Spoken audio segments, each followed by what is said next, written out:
এ Modi 3 number লোক, এই তামাম দুনিয়া তাকে ঘৃণা করে। শুধু বাংলাদেশের মানুষ আমরা না, তামাম দুনিয়া। এটা রিপোর্ট দিয়েছে মাইক্রোসফট, খ্রিস্টানরা বানিয়েছে রিপোর্ট।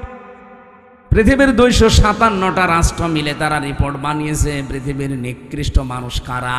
6 জনের নাম এসেছে, নেতানিয়াহু একজন, মোদি একজন, আর যেটা পালিয়েছে ওইটা আছে। ওটা নিজে ডাকতেও নাম বলা যাচ্ছে না। আপনি কি মনে করছেন এই মানুষগুলোকে শুধুমাত্র আমরা খারাপ বলছি? কে বলেছে? তামাম দুনিয়ার যত সৃষ্টি আছে ওদেরকে সামনে নিয়ে যান, ওরা এই নামগুলো শুনলে ঘৃণা ভরে প্রত্যাখ্যান করছে। একটু বিবেকের তাড়নায় কথা বলেছিল ভারতের একজন সেনাবাহিনীর একজন দায়িত্বশীল, তাকে আজকে নামিয়ে দিয়েছে, বাদ দিয়ে দিয়েছে। বিবেক বহির্ভূত কাজ পৃথিবীতে সবচাইতে বেশি করছে এখন ইন্ডিয়া। মুসলিমদের এই বিষয়গুলো এখন তারা ওয়াকফ আইন বাতিল করে দিয়ে নতুন করে অবৈধ আইন বানিয়ে এখন মুসলমানদের এই সম্পদগুলো সব নিয়ে নিচ্ছে। সম্পদ নিয়ে নিলে তো হয়, আগে ধরেছি তারা আল্লাহর ঘর মসজিদগুলো একটা একটা করে সব মসজিদ তারা ভেঙ্গে গুড়িয়ে দিচ্ছে।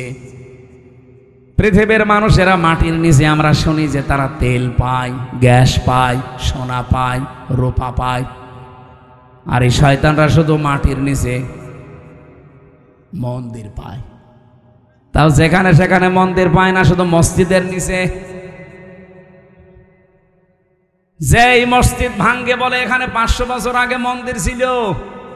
আমরা যদি এখন বাংলাদেশে আওয়াজ তুলি যে ঢাকার স্বামীবাগে যে ইসকন মন্দির, এটা 1000 বছর আগে মসজিদ ছিল, মেনে নেবে?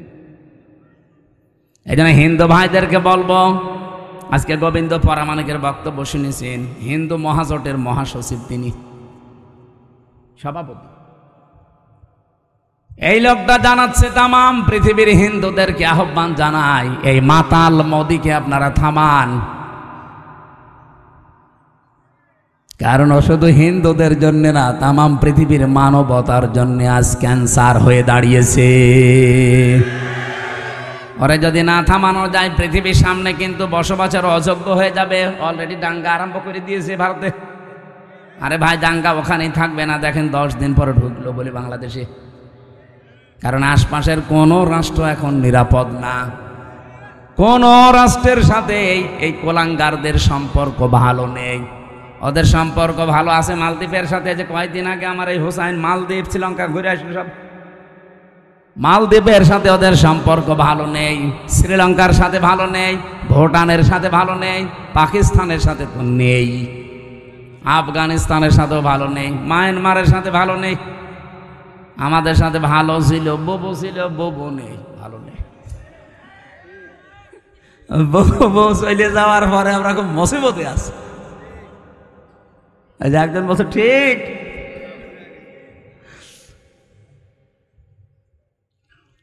বউরে এতদিন শুনতাম নাকি যে স্বামী স্ত্রীর সম্পর্ক, এটা তো মিথ্যা কথা। কারণ দাদা তো ফুল হাতা আর আমরা হাফ হাতা। ফুল হাতা বোঝেন?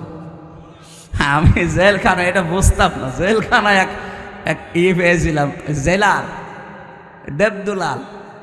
ও যখনই জেলে প্রবেশ করত, গেট দিয়ে আসার সঙ্গে সঙ্গে কয়েদিরা যারা এক বাক্যে আওয়াজ দিত, ফুল হাতা ঢুকতেছে। তখন বুঝলাম যে বেটা মুসলমানি দিইনি। মুসলমানি না দিলে কি বলে? ফুল হাতা। আর আমরা এখানেও ফুল হাতা আছে, এই যে ছোটগুলো।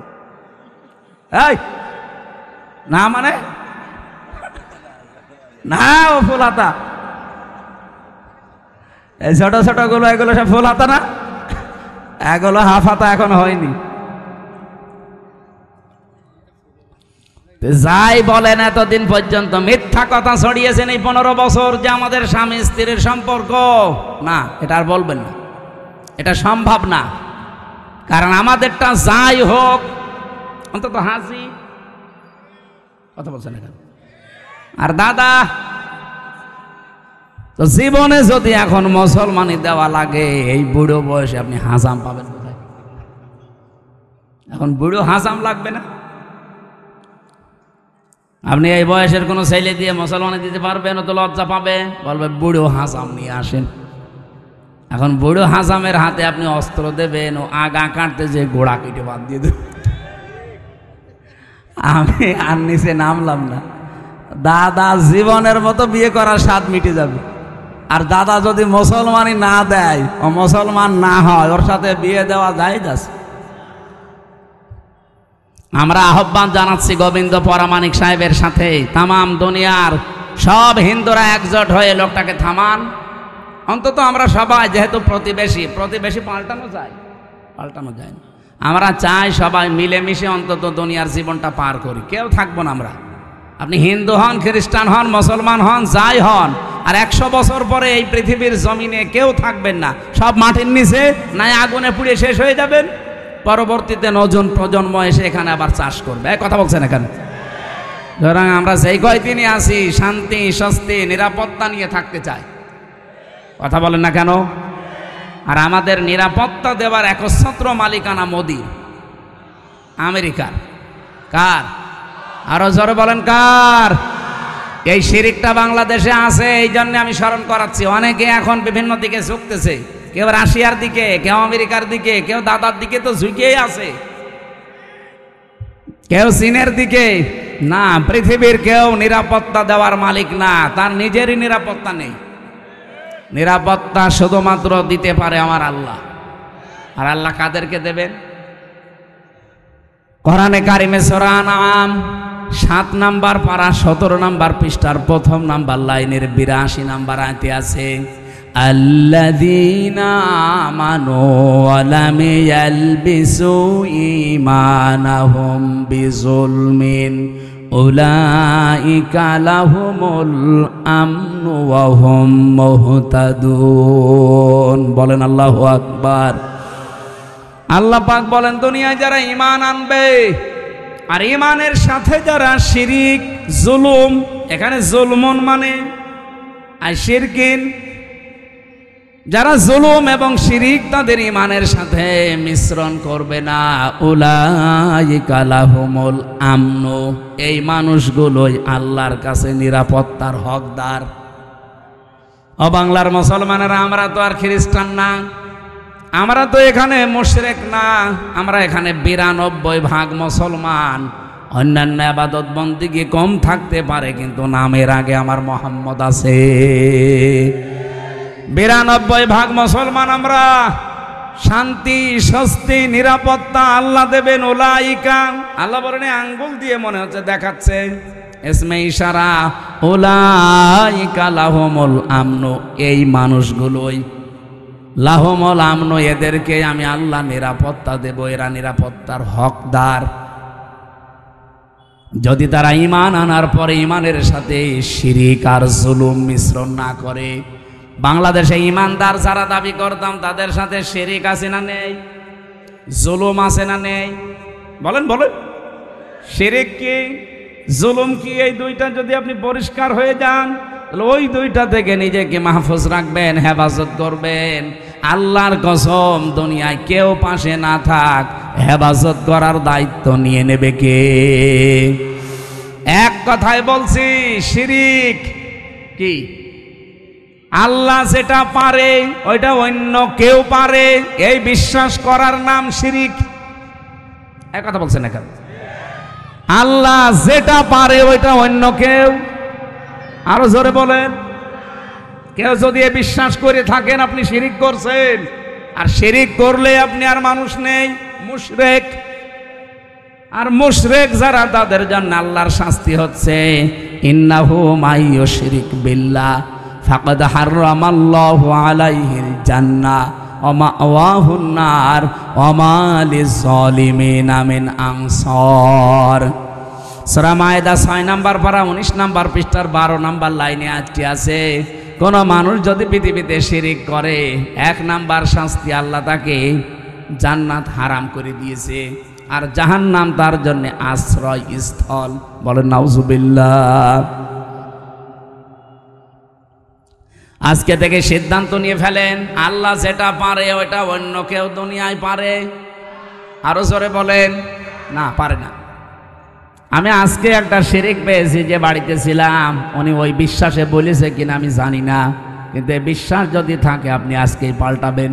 যে আমরা পেছনে বসে আছি, ওনার 2টা ছেলে আছে, আর একটা ছেলে নাকি স্ত্রীর পেটে, ওইটাও সানো করে দেখেছে ছেলে হবে। পানি নিয়ে এসে বলছে হুজুর এমন পানি পড়বেন যেন মেয়ে হয়। মনে হচ্ছে আমি ডাউনলোড করে দেব। অনেক জ্ঞানী মানুষ, হয়তো এই লাইনের মানুষ না, জেনারেল শিক্ষিত মানুষ, এরকম বহু মানুষকে আমরা এটা পাই, যে মানুষগুলোর বিশ্বাস আল্লাহ যেটা পারে দুনিয়ায় অন্য কেউ এটা পারে। আমার উপরে বিশ্বাস করেছে যে পানি এমন ভাবে পড়বেন যেন এবার আর ছেলে না হয় মেয়ে হয়। পানি পড়া, আপেল পড়া দিয়ে যদি ছেলেকে মেয়ে বানিয়ে দিতে পারতাম, তা আমার ম্যাডামের কি হতো? এটা তো একটা বললাম, এবার আর একটা বলছি, নাকি বলবো না? কোরআনে কারিমে যে বিধান আল্লাহ দিয়েছেন এ পৃথিবী চালানোর জন্যে, দুনিয়ার মানুষ যদি কেউ নবীকে জিজ্ঞাসা করত ওই সময়, ইয়াকুলুনা হাল্লানা মিনাল আমরি মিন শাইইন কুল ইন্নাল আমরা কুল্লাহু লিল্লাহ। আল্লাহ পাক এটা সূরা আলে ইমরানে আছে, 4 নাম্বার পারা 9 নাম্বার পৃষ্ঠার 3 নাম্বার লাইনের 154 নাম্বার আয়াতের মাঝের অংশে পাবেন। এটা তাফসিরে ফি জিলালিল কোরআনে সাইয়্যিদ কুতুব এভাবে লিখেছেন। এই ছেলে ওঠাউঠি করেন কেন? বসেন বসেন, ওখানে বসিয়ে দেন।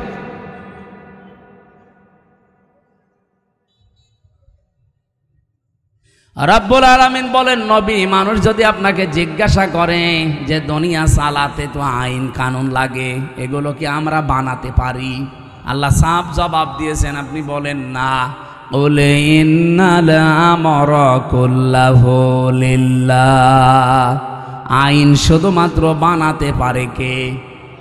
আরো জোরে বলেন। আল্লাহর দেওয়া আইনের পাশাপাশি কেউ যদি আইন বানায় সে শিরিক করছে।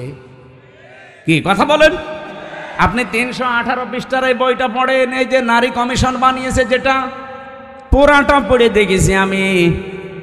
এখানে আমার দৃষ্টিতে প্রত্যেকটা পয়েন্টে তারা ভুল করেছে, আর অধিকাংশগুলো আল্লাহর কোরআনের আয়াতের বিরুদ্ধে লিখেছে। ওরা 3 নাম্বার পয়েন্টে এটা লিখেছে যে দেহ আমার, সিদ্ধান্ত আমার, এটা কোরআনের আয়াতের বিরুদ্ধে। সূরা আরাফ এটা 8 নাম্বার পারা 16 নাম্বার পৃষ্ঠার 12 নাম্বার লাইনের 54 নাম্বার আয়াতে আছে, মাঝের অংশে পাবেন আলা লাহুল খালকু ওয়াল আমরু। আল্লাহ বলেন এ পৃথিবী বানিয়েছি আমি, সিদ্ধান্ত দেবে কে? আর ওরা বলছে দেহ আমার, সিদ্ধান্ত আমার। আরে ভাই, দেহ আপনার মানে? আমার এই যে 33 বছর বয়স, 34 বছর আগে আমির হামজা নামে কোনো অস্তিত্ব ছিল? আসতে বলেন। হালাতা আলাল ইনসান হাইনুম মিনাদ দাহরি লাম ইয়াকুন শাইয়াম মাযকুরা। মানুষের জীবনে কি এমন সময় যায়নি যখন সে উল্লেখ করার মতো কিছু ছিল না? আমি তো 34 বছর আগে আমার বাবার বিয়ে হয়েছে, 35 বছর আগে, 34 বছর আগে অন্তত আমি দুনিয়ায় উল্লেখ করার মতো হামজা ছিলাম না। তে দেহ আমার হয় কি করে? এখন যদি বলেন না আমার মা বাবার, কে বলেছে আপনার মা বাবার? বিজ্ঞানের কাছে জিজ্ঞাসা করছে যে দেহটা কে বানিয়েছে? বিজ্ঞান বলছে বাবার স্ফলিঙ্গ দিয়ে দ্রুত গতিতে যে পানিটা বের হয়ে যায়, এইটা দিয়ে কমপক্ষে 4টা জিনিস তৈরি হয়। যদিও বিজ্ঞান তথ্য দিয়েছে, এটা খ্রিস্টান বিজ্ঞানী, এই খ্রিস্টান জানাচ্ছে যে 4টা জিনিস কমপক্ষে মায়ের ভেতরে 40 দিন যখন পাল্টাতে থাকে, এনা পাক পানিটা দিয়ে আল্লাহ 4টা জিনিস বানায়। ওরা তো আল্লাহ বলে স্বীকার করে না, বলে গড। কি বলে? আমি এটা পেয়েছিলাম তামিলনাড়ু এক খ্রিস্টান ডাক্তারের কাছে। উনি বলছিল কম্পিউটারের ভেতরে, ওই যে ভ্যালোর হাসপাতালে চেন্নাই নিয়ে গিয়েছিলাম আমার ছোট মেয়েটাকে, ওই সময় তো বড় মেয়ে, ওইটা বলছিল রক্ত, গোশত, চর্বি আর চামড়া, মায়ের রেহেমের ভেতরে যে নাপাক পানিটার থলি আছে, ফিকরারি মাকিন বলা হয় যেটাকে, ওখানে একটা সুরক্ষিত জায়গা, একটা নাপাক পানি আছে। ওই পানির ভেতরে এই পানি যে মিশ হয়, ওটা দিয়ে আল্লাহ আরো 4টা জিনিস বানায়, চুল, রগ, হাড় আর পর্দা। 4-8টা জিনিস যখন এক হয়, তখন মাটির নির্যাস থেকে যে আমরা বলি যে আল্লাহ মানুষ বানিয়েছে কি দিয়ে, না সরাসরি মাটি দিয়ে বানিয়েছে আদমকে। আর আমাদেরকে আল্লাহ মাটি দিয়ে বানাননি, তামাম পৃথিবীর সব মানুষকে আল্লাহ বানিয়েছে মাটির নির্যাস দিয়ে। এখন যদি এখানে জিজ্ঞাসা করা হয়, খালি আলেমরা বাদ দিয়ে আমার মনে হয় অধিকাংশ মানুষ বলতেই পারবে না যে মাটি বানিয়েছে কি দিয়ে, মশলা দিয়ে।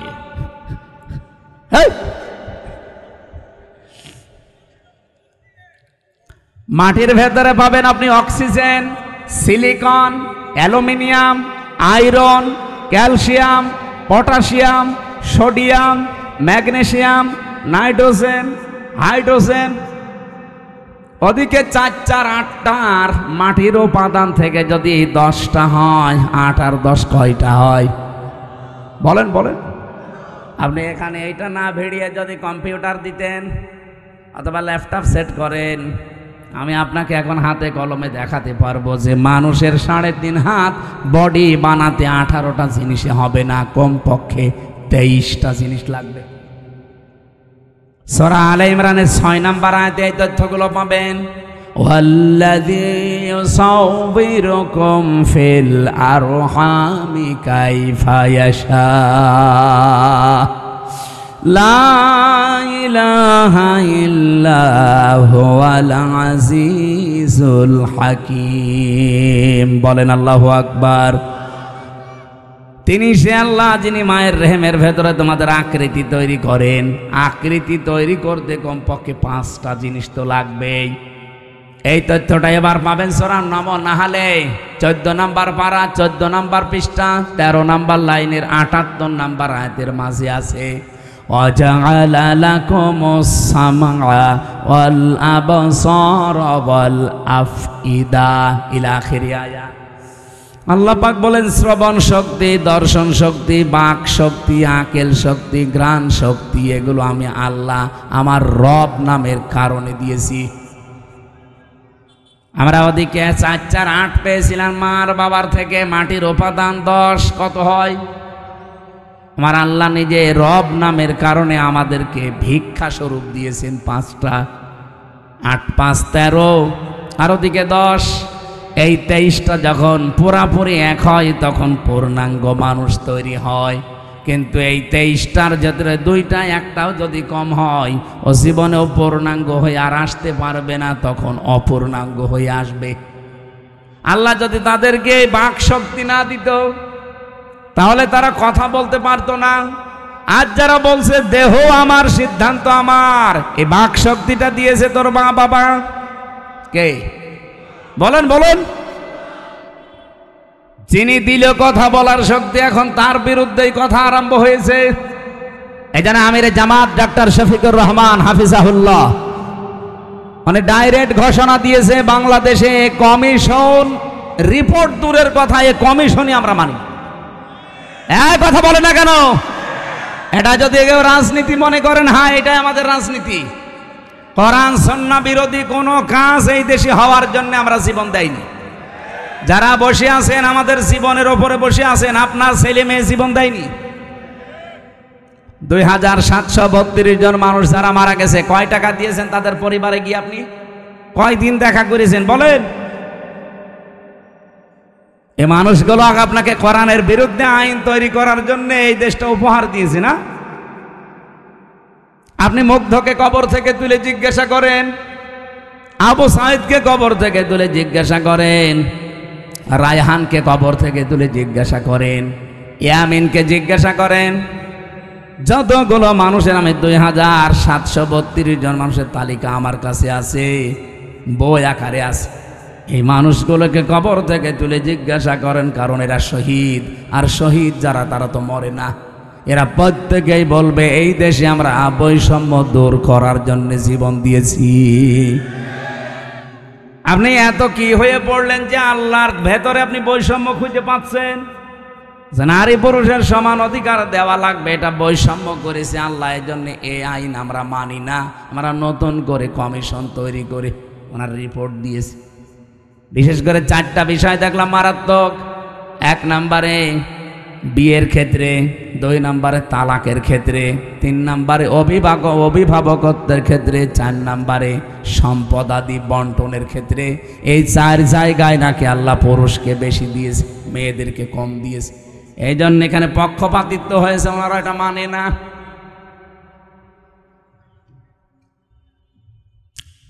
আমরা স্পষ্ট ভাষায় তাফসীর মাহফিলে রেকর্ড হয়, তামাম দুনিয়া যাচ্ছে, সবাইকে আহ্বান জানাচ্ছি, আগস্টের 5 তারিখ কিন্তু শেষ হয়ে যায়নি। হ্যাঁ, কথা বলেন না কেন? মে মাস অলরেডি শুরু হয়ে গেছে, সামনে জুন, জুলাই 36, আর মাত্র 1 মাস বাকি আছে। রিপোর্ট দেওয়া দূরের কথায়, কমিশনই যেহেতু মানি না, যদি মানতে বাধ্য করেন কিন্তু 36শে জুলাই আবার এদেশে আসবে। আর যদি আবার 36শে জুলাই এদেশে আসে, এত বড় পাওয়ারফুল মানুষ যখন থাকতে পারে নাই, তাদের শিকড় কোন জায়গা থেকে কোন জায়গা ছিল আপনারা তো নিজেরাও জানেন। কি ইউনিয়নের একেবারে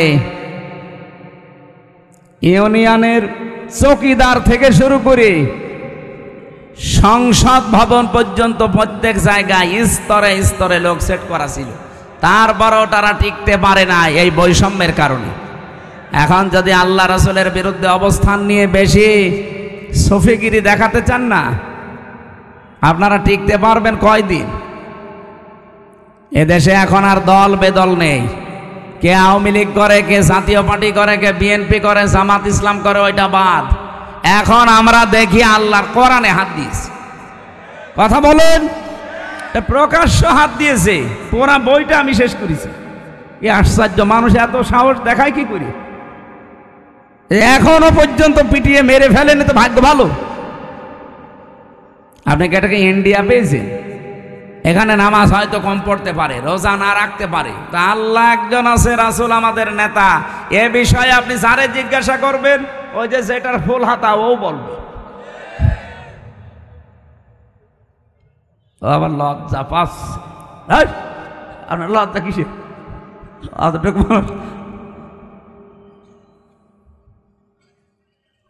না, আমি হাসির ছলে বলি নাই, বাস্তবতায় এইটা আমরা সতর্ক করে দিলাম। এরপরেও যদি কেউ মানতে না চান, নিজের কপালে নিজে আগুন লাগাবেন। যে যখন চেয়ারে থাকে সে তখন গিয়ারে থাকে। চেয়ার পেয়েছেন তো গিয়ারে আছেন, টের পাচ্ছেন না কিছু। 92% মুসলমান যদি আবার 36শে জুলাই তৈরি করা লাগে, কোরআন কায়েম করেই ছাড়বে ইনশাআল্লাহ। যেহেতু আমরা নিরাপত্তা চাই, আমাদের প্রতিবেশীর কাছে আমরা স্বস্তি শান্তিতে নিরাপত্তায় নেই। আমাদের নিরাপত্তা শুধুমাত্র দিতে পারে চীন।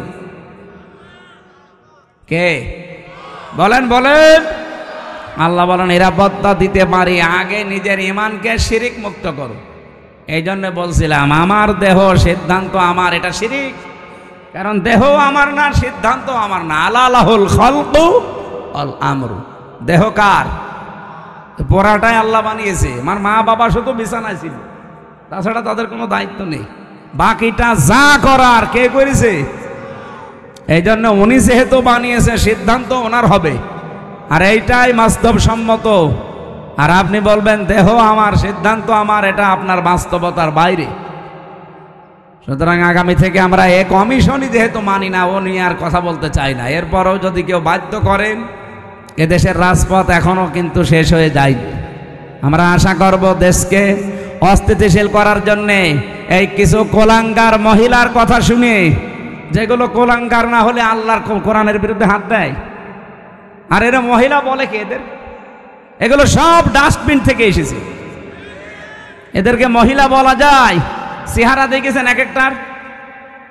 চেহারা দেখলে তো হালকা পাতলা বোঝা যায় মেয়ে লোকের কোন চিহ্ন আছে কয়টার ভেতরে, যে কয়টা কমিশনে বসে আছে দেখান। সূরা কলমের 13 নম্বর আয়াতের তাফসিরে পড়েছি, যারা কোরআনের বিরুদ্ধে অবস্থান নাই, ওয়াতুল্লিম বাদা যালিকা সানিম, এগুলো যার সন্তান। আমি বলতে চাই না, তারপরেও তো বাস্তবে মিলে যাচ্ছে। আপনি কোরআনে হাত দিতে গেলেন কোন সাহসে? নিজের জন্মটা খারাপ করে ফেললেন। আশা করছে আপনারা থামবেন, এরপরে কপালে যা আছে আল্লাহ করবে। এই জন্য আমরা শান্তি, স্বস্তি, নিরাপত্তা যদি আল্লাহর পক্ষ থেকে বাংলাদেশ পেতে চাই, বহির্বিশ্বের যে এখন আন্তর্জাতিক ষড়যন্ত্রগুলো চলছে, অলরেডি যেহেতু দাঙ্গা মোদি লাগিয়ে দিয়েছে, এ বাতাস আসতে কিন্তু বেশি দেরি হবে না। এই কথা বললেন না? আপনি বাস্তবতা কিছু বোঝার চেষ্টা করেন। আমরা শান্তি, স্বস্তি, নিরাপত্তা পেতে চাইলে ঈমান যাই আছে, ঈমানের সাথে যেন শিরিক মিশ্রণ না হয়।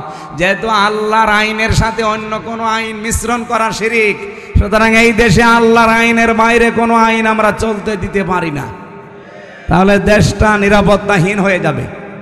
আমরা চাই দুনিয়া যার, আইনও চলবে। এ কথার সাথে দ্বিমত আছে কারো? আবার ভাইরা, নামাজ যদি আপনার কমও থাকে, রোজা আপনার কম হয়েছে, পর্দা পশিদা কম হয়েছে, কিন্তু ঈমানটা যদি সত্যি আপনি পরিষ্কার রাখতে পারেন, আকীদা যদি আপনার বিশুদ্ধ হতে পারে, অল্প কিছু করলে আপনাকে আমার আল্লাহ নাজাত দিয়ে দেবেন। আখলিস দীনাকা ইয়াকফিকাল আমালুল কলিল, তোমার ঈমানকে খাঁটি করো, অল্প আমলে নাজাতের জন্য এইটাই যথেষ্ট হয়ে দাঁড়াবে। আল্লাহ হাদিসটা মেনে চলার তৌফিক দিন, বলেন আমিন। ও বাংলার মুসলমানেরা, যে হাদিস পড়ে ব্যাখ্যা করছিলাম, যে জিনিস আমার না, ওটা যদি জোর করে আমি নিজের আয়ত্তে রেখে দেই, আমি ওই দিন থেকে নবীর উম্মত। আর সুতরাং আগস্টের 5 তারিখের পরে কাউ যদি এই কাজ করে থাকেন, কারো চরিত্র যদি এরকম সমস্যা থাকে, আগে ওটা ফেরত দিয়ে দেন। এটাকে আমি ইনাকে বললাম, আপনাকে বললাম, যে করেছেন তারে বলেছি। যারাই করেছেন এগুলো আপনি নিজে তো জানেন, কার্ডটা কি দখল করেছেন সেটা ফেরত দিয়ে দেন। হ্যাঁ, যদি আপনার জিনিস এতদিন দখল হয়ে যায়, ওটা যদি আপনি ফেরত পেয়ে থাকেন, আপনার অসুবিধা নেই। কথা বোঝা গেছে? আপনারই ছিল, ওটা হাতছাড়া হয়ে গিয়েছিল, দখল করে নিয়েছিল, এখন ওটা আবার ফেরত পেয়েছেন, আপনি এই হাদিসের আওতা মুক্ত থাকবেন।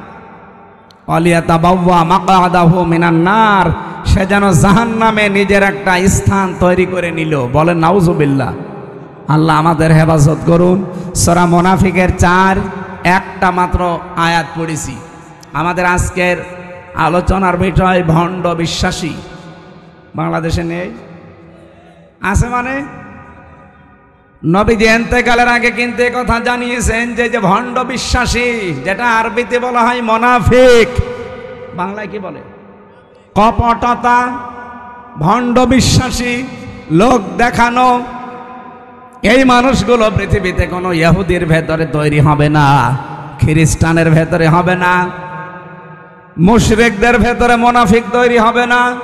মুনাফিক যদি তৈরি হয়, দুনিয়ায় শুধুমাত্র তৈরি হবে মুসলমানদের ভেতরে। যেহেতু আমরা এদেশে এখন 92 ভাগ, এজন্য মুসলমানদের ভেতরে মুনাফিক তৈরি হওয়ার সম্ভাবনা বেশি। আমি আবার মুনাফিক হয়ে গেলাম না তো? আল্লাহ পাক বলেন, ওয়াইদা রাআইতাহুম তুজিবুকা আজসামুহুম ওয়া ইয়াকুলু তাসমা'ু লিকাউলিহিম কাআন্নাহুম খুশুবুম মুসান্নাদা। হে নবী, আপনি যখন মুনাফিকদেরকে দেখবেন, যেহেতু মুনাফিকের এই জাতটা অন্তরের সাথে সম্পৃক্ত, দেখলে আপনি নিজে পর্যন্ত আশ্চর্য হয়ে যাবেন যে এ কি গো, এটা আমার চাইতেও বড় বুজুর্গ।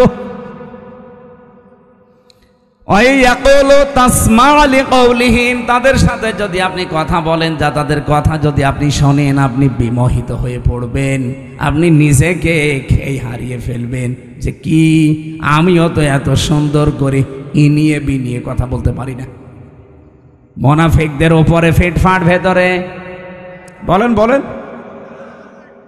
রাব্বুল আলামিন তাদের উদাহরণ দিতে গিয়ে জানিয়েছেন, কান্নাহুম খুশুবুম মুসান্নাদা, তারা যেন কাঠ খোদাই করা দেওয়ালের মতো।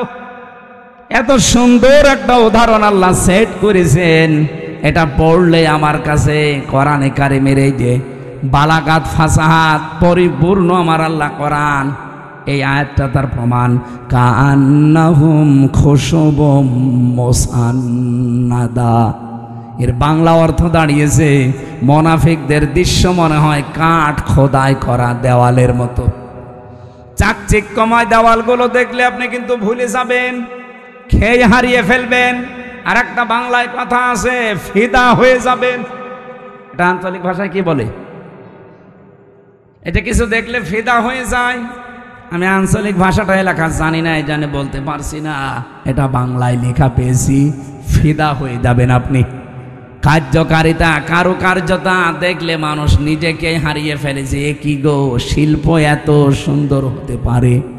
আল্লাহ পাক বলেন, ইয়াহসাবুনা কুল্লা সাইহাতিন আলাইহিম, মুনাফিকরা ধারণা করে উচ্চ কথা বললেই মনে হয় তাদের কোনো কিছু ফাঁস হয়ে যাবে।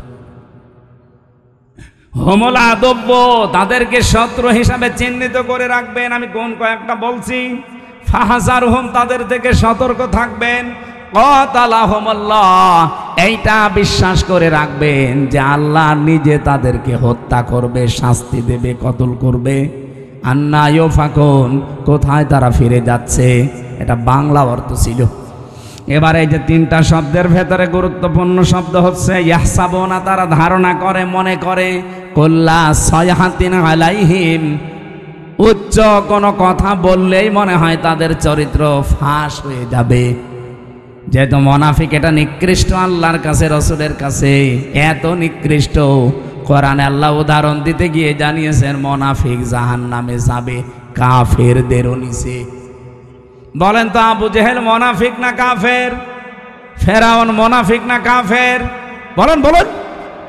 তাহলে ফেরাউনকে আল্লাহ যদি জাহান্নামে দেয়, আবু জেহেলকে যদি জাহান্নামে দেয়, মুনাফিক যারা, আমরা যারা মুসলমানদের ভেতরে এখন সেগুলো বলবো চারটা, এই চারটা বিষয় যদি কারো ভেতরে থাকে, ও আবু জেহেলেরও নিচে থাকবে। নওগাঁবাসী থাকতে চান আবু জেহেলের নিচে জাহান্নামে? বলেন বলেন। এক নম্বরে কোন হাদিসে আমি সালাসা পেয়েছি, কোন হাদিসে আরবা পেয়েছি। আয়াতুল মুনাফিক আরবা আছে, সালাসা আছে। ইজা হাদ্দাসা কাযাবা, কথা বললেই মুনাফিকরা মিথ্যা কথা বলে। দুনিয়ার কথা বলুক আর ধর্মের কথা বলুক, কথা বললেই মিথ্যা কথা বলে। এরকম আলেম দেশে নেই। এই যে আমার ভণ্ড তাহেরি ভাই, কথা বললেই ও হাদিস কোরআনের নাম দিয়ে বলুক আর জেনারেল কথা বলুক, কথা বললেই মিথ্যা কথা বলে। কারণ যেগুলো বানিয়েছে সব মিথ্যা। আপনি আলেমদের জিজ্ঞাসা করেন, ইয়ালি বাবা, শালি বাবা, কেল্লা বাবা, ফতে বাবা, সব বানিয়েছে। কথা বললেই মিথ্যা কথা তুলে আনে। এমন এমন শান তৈরি করেছে আল্লাহর ওলিদের নাম নিয়ে। এ পৃথিবীতে সবচাইতে দামি মানুষ হচ্ছে নবীরা। কথা বলেন না কেন? নবীদের পরে সবচাইতে দামি মানুষ সাহাবীরা। বলেন বলেন। আপনি নবীদের জীবনী পড়েন। আমি 25 জন নবীর জীবনী পেয়েছি কোরআনে ডাইরেক্ট, আর 2 জন নবীর নাম পেয়েছি ইনডাইরেক্ট। এই 27 জনের পুরা জীবনী আমি পড়ে দেখেছি তাফসিরে তাবারি থেকে। পড়াটা পড়ে কোনোদিন আমি পাইনি ও যেমন জিকির বানিয়েছে কোন নবী এই শালি বাবা, কেল্লা বাবা, ফতে বাবা বলে জিকির করেছে। তাহলে পড়াটা মিথ্যা, এটাকে আর ব্যাখ্যা করা লাগবে? সাহাবীদের জীবনী পড়েন, হেকায়েতে সাহাবা সহ যত সাহাবীর জীবন আমি নিজে পড়েছি। একটা দুইটা না, বিশ্ববিদ্যালয়ে থাকাকালীন বহু সাহাবীর জীবন আমার ছিল। পড়াটা পড়ে কোনো দিন আমি পাইনি একদিনের জন্য কোনো সাহাবী ইয়া রাসূলুল্লাহ, ইয়া রাসূলুল্লাহ এই জিকির করেছে। অথচ ওরা নাম দিয়েছে আহলে সুন্নাত ওয়াল জামাত। ওদের নাম দেওয়া দরকার আহলে বেদাত ওয়াল জামাত। সুন্নাতের কোনো বালাই ওদের ভেতরে নেই। খালি পাগড়ি মাথায় দিয়ে জব্বা গায়ে দিলে আর বাবড়ি চুল রাখলে সুন্নত হয়। যা যা করছেন সবগুলো মিথ্যার উপরে। কথা বললে যারা মিথ্যা কথা বলেন, ধর্মের কথা বলেন আর জেনারেল কথা বলেন, কথা বললেই জীবনে মিথ্যা ছাড়া কিছুই পাওয়া যাচ্ছে না। অথচ নবীজি বলেন এই পৃথিবীতে সমস্ত পাপের মা হচ্ছে মিথ্যা। বাইরের দেশগুলোতে আমি যেয়ে দেখেছি ওরা শুধু আজ দাঁড়িয়ে গেছে এই মিথ্যাটা না থাকার কারণে। মালয়েশিয়া তো মুসলমান দেশ, তারা 2004 সাল থেকে আজ দাঁড়িয়ে গেছে, আর আমরা 54 বছরও দাঁড়াতে পারি না। আমি মালয়েশিয়া বিশ্ববিদ্যালয় পড়াটা যখন ঘুরছিলাম, 120টা দেশের ছেলে মেয়েরা ওখানে আছে। আমারে বিভিন্ন দেশের ছেলে মেয়েদের সাথে আমার পরিচয় হওয়ার পরে ওরা আমারে বলছে, হুজুর এই যে মোবাইলটা, এই রাজশাহী বিশ্ববিদ্যালয় দেখেছেন না, এর চাইতে কমপক্ষে 20 ডবল বড় হবে মালয়েশিয়া বিশ্ববিদ্যালয়। বলছে এই যে মোবাইলটা যদি এখানে পড়ে থাকে, সারা দিন সারা রাত যদি এর পাশ দিয়ে শুধু বাংলাদেশ আর ভারত আর পাকিস্তান এই 3টা দেশের লোক যদি এই রাস্তা দিয়ে না যায়, এই মোবাইল সারা দিন সারা রাত পড়ে থাকবে, কেউ নেবে না। বাংলাদেশের লোক আর ভারতের লোক যদি পাশ দিয়ে যায়, ও গায়েব হয়ে যাবে। শুনে কেমন লাগে বলেন তো, যে আমার কথা দিয়ে পাশ দিচ্ছে। ওরা আজ দাঁড়িয়ে গেছে শুধু এইটার কারণে। ওরা সত্যের ওপরে যতটুকু আছে তারপরেও তো 100 ভাগ নেই। আমার যতটুকু দেখা, এই 10 দিন আমি ছিলাম, এর আগে একবার গিয়েছিলাম, পড়াটা অবজার্ভ করে আমি যতটুকু পেয়েছি, ওই মানুষগুলো আজ দাঁড়িয়ে যাওয়ার পেছনে হচ্ছে মিথ্যা থেকে ওরা দূরে। মিথ্যা বলতে চায় না, ধোঁকাবাজি করবে, মানে খাদ্যে ভেজাল দেবে, ঔষধ মিশাবে, ফরমালিন দেবে, যদি ধরা পড়ে কোনো বিচার লাগবে না, হিসাব অনেক, সঙ্গে সঙ্গে মেরে ফেলবে। এরকম বাংলাদেশে এই যে রাজশাহীর বাগমারার একটা ছেলে আছে, আমাদের বিশ্ববিদ্যালয় কুষ্টিয়ার বড় ভাই আব্দুল জব্বার মন্ডল, উনি যতটুকু ক্ষমতা পেয়েছিলেন ম্যাজিস্ট্রেট হিসাবে, যা আরম্ভ করেছিলেন, যদি পেছনে ব্যাকআপ থাকতো আর ওইভাবে যদি বাংলাদেশে 100 জন আব্দুল জব্বার তৈরি হইতো, কেউ খাদ্যে ভেজাল দেওয়ার সাহস দেখাতো না। ওদের দেশগুলোতে খাদ্যে ভেজে, সিঙ্গাপুর, মালয়েশিয়া, থাইল্যান্ড, খাদ্যে ভেজাল নেই, এই জন্য শরীরও সুস্থ থাকে। আমি 10 দিনে একটা কাশিও দেইনি, আর বাংলাদেশে এসে আমার 14 বার কাশা লাগতেছে, কারণ এই দেশে খাদ্যে যে ভেজাল, 2 নম্বরে যে জার্ম, যে আকাশে বাতাসে যে পলিউশন, এরপরে যে ধুলাবালিগুলো, ও দেশে একটা খড়কুটা নেই। অথচ বাংলাদেশে যাইতে মালয়েশিয়া প্রায় 5 ডবল বড়। না ভাই, মোনাফিক যদি মোনাফিকি করেন, মুসলমানদের ভেতরে যেহেতু এটা তৈরি হবে, তো এই জন্য আমাদের সাবধান, আমরা যেন মোনাফিকি না করি। 2 নম্বরে ওয়াইদা ওয়াদা আখলাফা, ওয়াদা করলেই তারা খেলাফ করবে। যেহেতু সামনে ওয়াদার একটা মৌসুম আসতেছে, কত মানুষ কত ওয়াদা আপনাকে দেবে, পার হয়ে গেলে পাটনি বাড়ার শালা হয়ে যাবে। ওয়াদা একটাও যারা ঠিক রাখে না। 3 নম্বরে ওয়াইদা তুমিনা খান, যারা আমানত রাখলে খেয়ানত করে। আমানত রাখলে যে খেয়ানত হয়, এটা ওয়াজ করা লাগবে না। 15.5 বছরে দেখে ফেলেছেন দরবেশের মতো মানুষ, এত বড় বড় দাড়ি, যার মাথার চুল থেকে পায়ের স্যান্ডেল পর্যন্ত পুরা সাদা, আর সে নাকি 36,000 কোটি টাকা চুরি করিস। দেশে যদি কোরআনের আইনাজ থাকতো, এই দরবেশের 1 হাত না 2 হাত না, ওরা আরো কিছু জিনিসপত্র কেটে ফেলত। কত চোর এই দেশে, একটাও থাকতো, এমনি তো পালিয়েছে, যেই কয়টা এখন আছে একটাও থাকতো না। আমরা চুরি না করে আমাদেরকে যেভাবে জেলে নিয়ে যেতেন, মাথায় দড়ি দিয়ে, কালো কাপড় দিয়ে মুখ পেঁচিয়ে, পেছনে হ্যান্ডকাপ দিয়ে, ডান্ডা বেড়ি লাগিয়ে, বুলেট প্রুফ জ্যাকেট দিত বুকের ওপরে, মাথার ওপরে টুপি দিত, মনে হচ্ছে যে কি নিয়ে যাচ্ছে, অথচ কিছুই না। আর এখন এত বড় বড় কোটি কোটি টাকা চুরি করা মানুষ, মনে হচ্ছে জামায় আদরে কোটে উঠতেছে।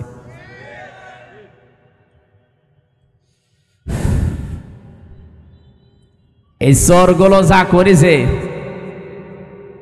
ওদের সাথে যারা মিশত, এই মানুষগুলো এখন আশ্চর্য। কে সেদিন একজন কাজ ছিল, এনবিআর এর চেয়ারম্যান, মনে হয়, যদি এত টাকা মানুষ পাচার করতে পারে, এগুলো সব রাষ্ট্রীয় সম্পদ ছিল না? বলেন বলেন। হযরত ওমর বলেন, একবার আমি রাষ্ট্রের হিসাব করছিলাম, মোমবাতি ধরিয়ে অথবা শলাকার উপরে জৈতুনের তেল লাগিয়ে আমি একটা হিসাব করলাম। হঠাৎ করে দেখি রাতের বেলা দেশের প্রধান বিচারপতি হযরতে আলী আমার বাড়িতে। আসার পরে সালাম দিয়ে জিজ্ঞাসা করলাম, প্রধান বিচারপতি, আপনি কি এসেছেন রাষ্ট্রের কোনো কাজ না নিজের কোনো কাজ নিয়ে? হযরতে আলী বলে, খলিফা, আমি এসেছি আমার পারিবারিক একটা সমস্যা নিয়ে। হযরত ওমর সঙ্গে সঙ্গে বাতিটা লিভিয়ে দিলেন। হযরতে আলীর মন খারাপ হয়ে গেল, কি গো আমি দেশের প্রধান বিচারপতি, আমি এসেছি দেশের প্রধানমন্ত্রীর কাছে, আমারে দেখলে তো আরো আলোক সজ্জা বেশি করবে। আর একটা জৈতুনের তেল দিয়ে লম্ফ জ্বালানো ছিল বাতি, ওইটাও দিল লিভিয়ে, এখন তো অন্ধকার হয়ে গেল, আমি কি বলতে যে কি বলবো। হযরত ওমর ডাক দিয়ে বলে, প্রধান বিচারপতি আলী মন খারাপ করবেন না, আমি আপনাকে আগেই জিজ্ঞাসা করেছি আপনি কি এসেছেন আপনার ব্যক্তিগত কাজে না পারিবারিক কাজে না রাষ্ট্রীয় কাজে? আপনি নিজেই বলছেন না আমি পারিবারিক কাজে এসেছি।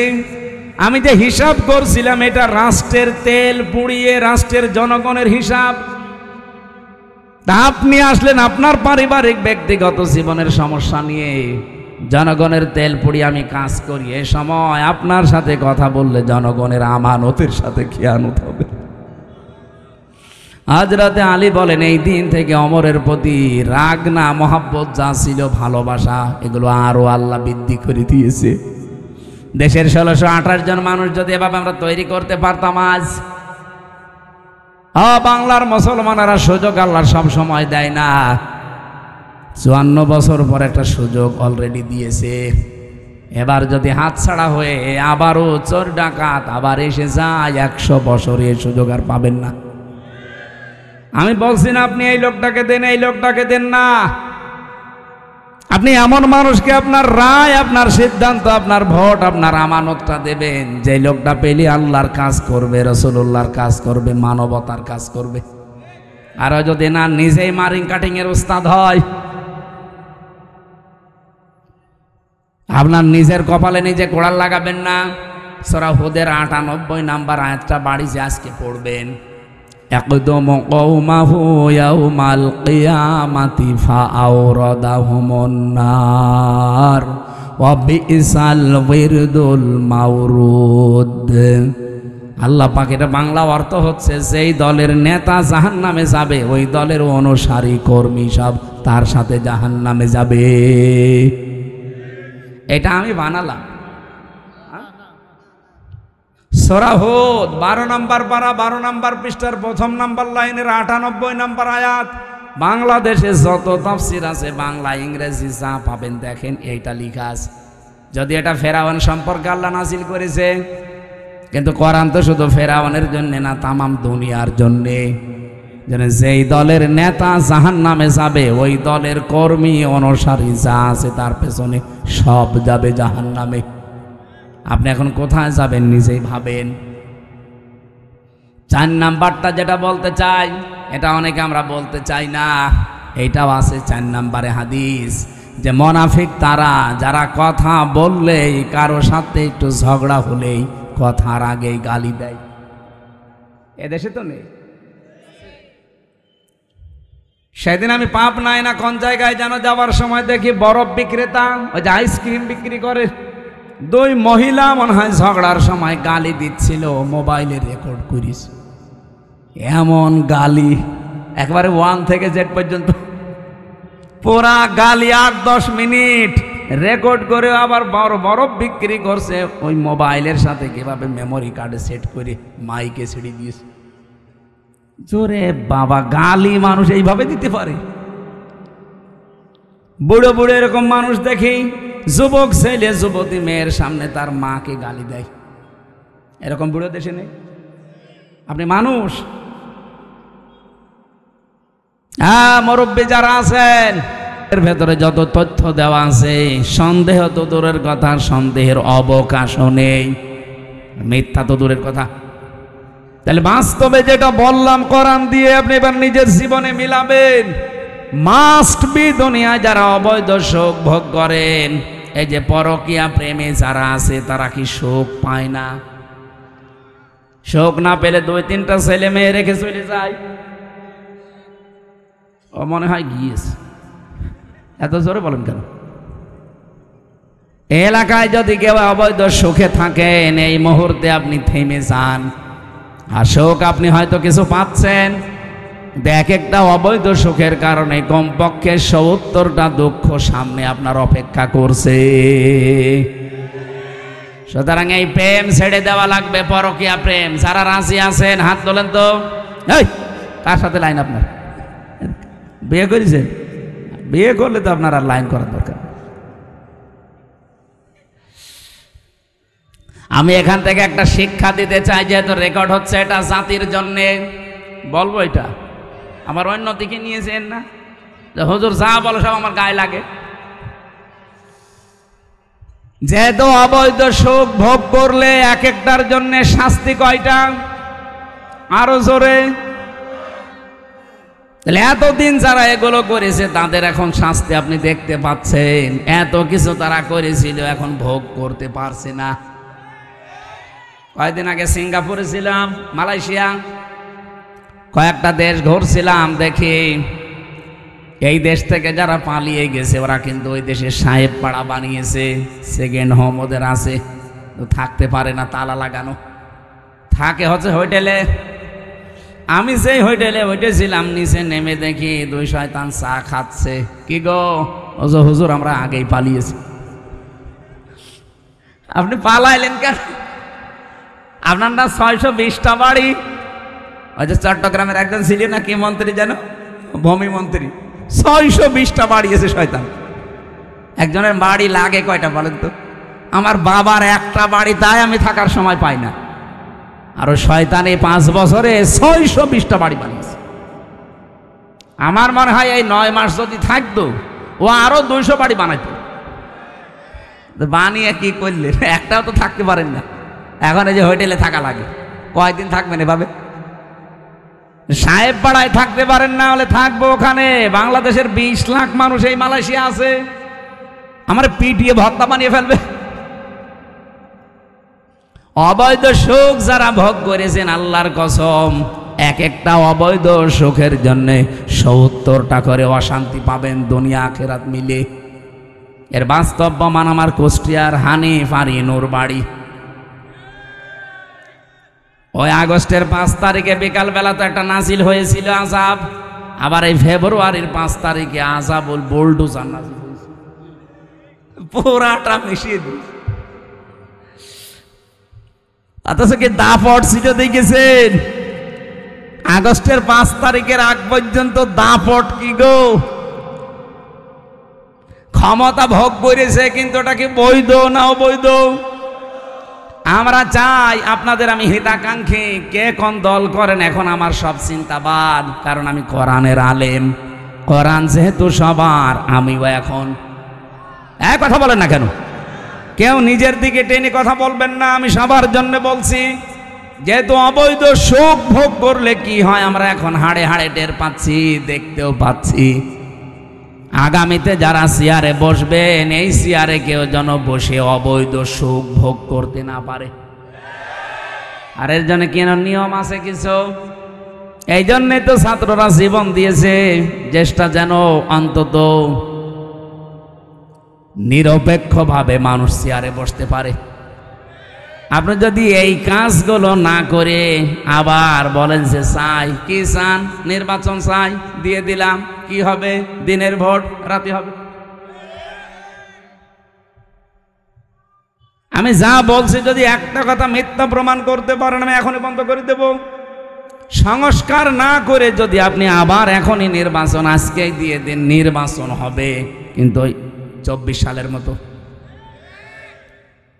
দিনের ভোট রাতে হয়ে যাবে, আমি গ্যারান্টি দিয়ে বলতে পারি। কারণ এই যে বাংলাদেশের যে কয়টা টিসি, যে কয়টা এসপি, যে কয়টা টিওনো, যে কয়টা ওসি, সেগুলো আছে, শুধু চেয়ার পাল্টিয়েছে। নওগাঁর ডিসি গেছে কুষ্টিয়ায়, কুষ্টিয়ারটা কুমিল্লায়, কুমিল্লারটা চট্টগ্রাম, মাল তো একই আছে, খালি জায়গা পাল্টিয়েছে। ওই মালদের হাতে যদি এখন আপনার দিয়ে দেন, ওরা কি ওই এতদিন 15 বছর যা করেছে ও আল্লাহর ওলিরা তাই করবে? কে কথা বললেন না কেন? এই জন্য জিনিস পাল্টান। সংস্কার তো এমনি বলছে না, সংস্কার মানে এগুলো পাল্টিয়ে দেন। জালেম যারা ছিল, জালেমদের দোসর যারা ছিল, একটাও যেন চেয়ারে না থাকে, সব পাল্টিয়ে নতুন মানুষের জায়গায় দেন। আরো আসতে বলেন। নির্বাচন আমি আজকে বিকাল বেলা দিতে বলছি, দেন, রাত শেষ হলে সকালে দিয়ে দেন, কিন্তু এগুলো পাল্টিয়ে দেন। সত্যি বলছে, এগুলো পাল্টিয়ে না দিলে আল্লাহর কসম যা ছিল আবার তার চাইতে বেশি খারাপ হবে। আর এভাবে যদি কেউ চেয়ারে বসতে পারে, বলেন তো ওইভাবে চেয়ারে বসলে বৈধ না অবৈধ? অবৈধ সুখ পেয়ে আপনি কি করবেন দুনিয়ায়? কয়দিন ভোগ করবেন অবৈধ সুখ? এই পৃথিবীতে অবৈধ সুখ যারা ভোগ করে শান্তি পায়, আল্লাহর কোরআন বলেছে অবশ্যই তাদের দুঃখ কপালে আছে। দুনিয়া আখিরাত মিলে কয়টা? বলেন বলেন। এবার আপনার যা ভালো লাগে আপনি তাই করুন। এ পর্যন্ত বলার পরে যারা না বোঝার ভান করে আছেন, এই এদিকে আসেন। কি দেখছেন কি এখানে? যে যেখানে আছে সেখানে বসে পড়বে। এদিকে তাকান। কি বুঝলেন এই দুইটা আয়াত দ্বারা? আগে শিক্ষা বের করে সামনে যাওয়া লাগবে। এখন থেকে সিদ্ধান্ত নেওয়া লাগবে না যে জীবনে যদি কষ্ট সহ্য করি আল্লাহর জন্য করব, রাসূলুল্লাহর জন্য করব, মানবতার জন্য করব। কথা বলেন না কেন? আর সুখ যদি ভোগ করেন অবৈধভাবে, একটা ক্ষতি হবে কয়টা? এরকম পাগলেও চাইবে। এরকম পাগল যদি থাকে নওগাঁয় থাকতে দেবেন না, ওরে পাঠাবেন কোথায়? বলছে পাবনায়। পাগলা গারাদার পাবনায় লাগবে না, নওগাঁয় আর একটা বানানো লাগবে। কথা বলে না কেন? এরকম পাগল এখনো দেশে আছে। অবৈধ সুখ। আমরা একটা হাদিস পড়েছিলাম, শুনেছেন না? আপনাদের এদিকে মন নেই। আন আবি যাররিন রাদিয়াল্লাহু তাআলা আনহু قال قال النبي صلى الله عليه وسلم من ادعى ما ليس له فليس منا وليتبوأ مقعده من النار رواه مسلم। হাঁটাহাঁটি একটু বন্ধ করেন, এত নড়লে তো আমি এখানে হাঁটাহাঁটি যদি খুব জরুরি না থাকে করবেন না, একটু নিস্তব্ধ পরিবেশ দেন। হাদিসটা এখানে যেহেতু আলিম মাদ্রাসা, আপনারা নিজেরাও পড়ান মুসলিম শরীফের হাদিস, আমি জানি, কিন্তু এখান থেকে দুইটা তথ্য আমি বের করতে পেরেছি। এদিকে তাকান। নবীজি বলেন মানিদ্দাআ মা লাইসা লাহু ফালাইসা মিন্না, যেই জিনিস তোমার না ওইটা যদি নিজে দখল করে নাও, নিজের আয়ত্তে রেখে দাও, যেই দিন এই কাজ করবা ওই দিন থেকে তুমি আমি নবীর উম্মত নেই। শুনেই না আউযুবিল্লাহ পড়ছেন, বাস্তবতা বলবো।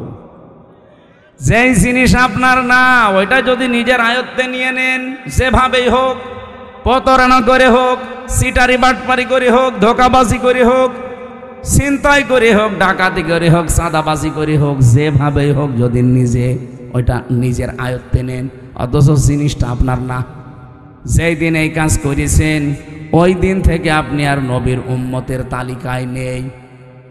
নওগাঁবাসী বিবেক দিয়ে বলেন, যদি কেউ নবীর উম্মত না থাকে সে হয় ইহুদি, খ্রিস্টান, মুশরিক, মাজুসি। কথা বলছেন?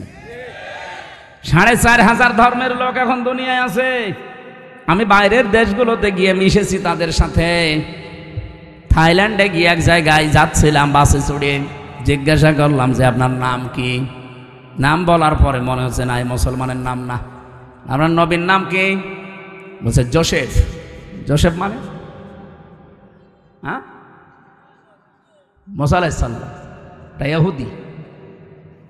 আর একজনের সাথে সিঙ্গাপুরে দেখা হয়েছিল, জিজ্ঞাসা করলাম আপনার নবীর নাম কি?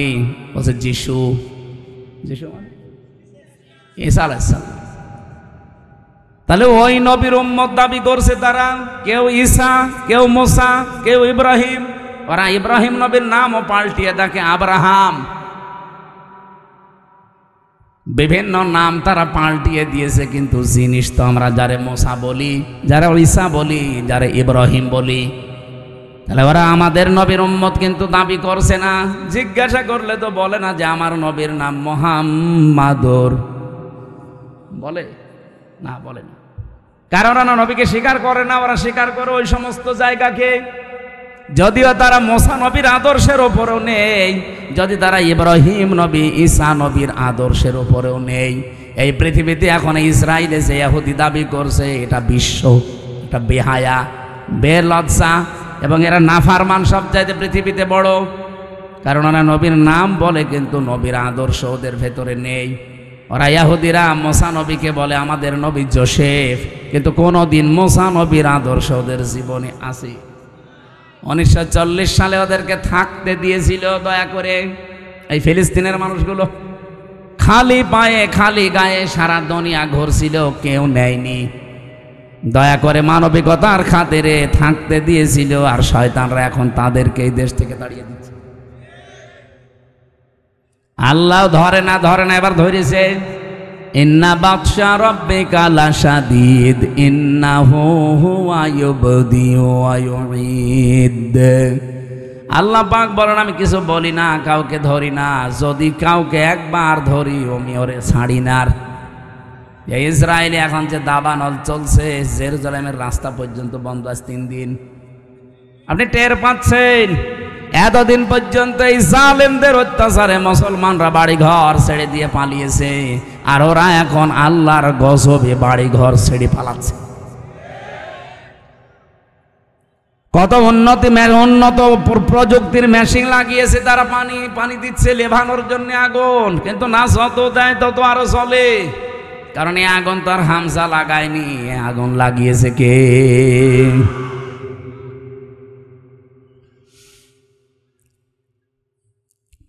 ওই জিনিস তো আপনাদের দখলে থাকার কথা ছিল না, আপনারা দখল করে নেন কোন কারণে? যেই জিনিস আপনার না, ওইটা যদি আপনি দখল করে নেন, আল্লাহর কসম করে বলছি ওই দিন থেকে আপনি কিন্তু নবীর উম্মত আর নেই। আগস্টের 5 তারিখের পরে অনেক মানুষের চরিত্রে আমরা এগুলো দেখতে পেয়েছি।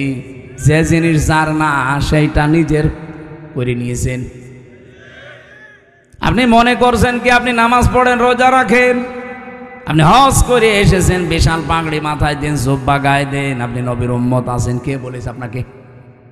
আপনি যদি নবীর উম্মত থাকেন, এই হাদিসটা না মানার পরেও, তাহলে আব্দুল্লাহ বিন উবায় নবীর উম্মত। কে কথা বলেন এখানে?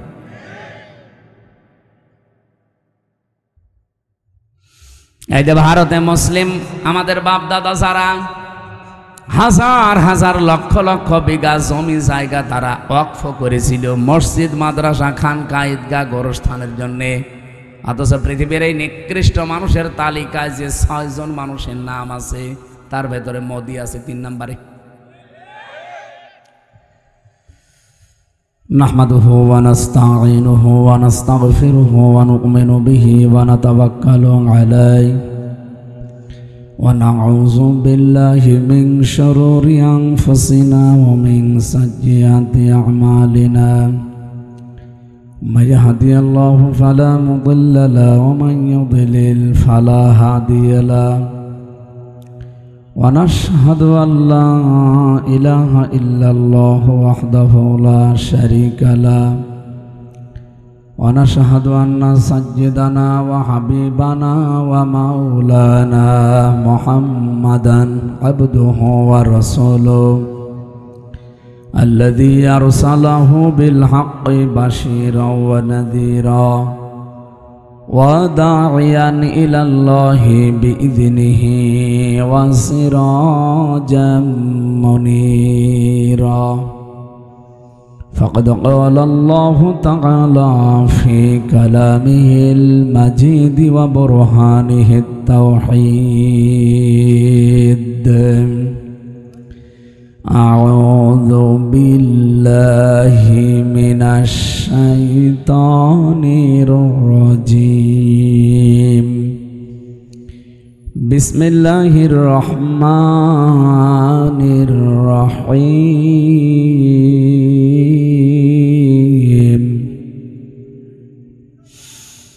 وإذا رأيتهم تعجبك أجسامهم وإن يقولوا تسمع لقولهم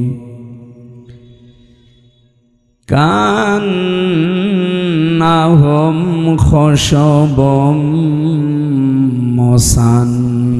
مسندة يحسبون كل صيحة عليهم هم العدو فاحذرهم قاتلهم الله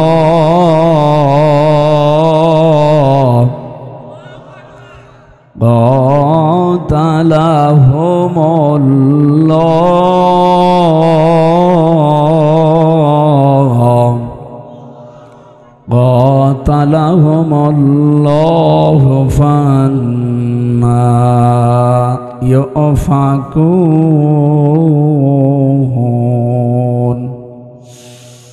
qatalahumullahu anna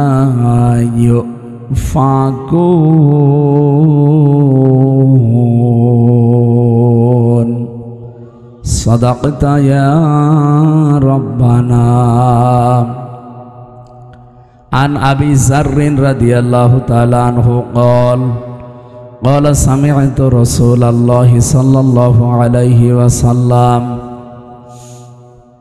man idda'a ma laysa lahu falaysa minna wal yatabawwa maq'adahu minan nar. Rawahu Muslim.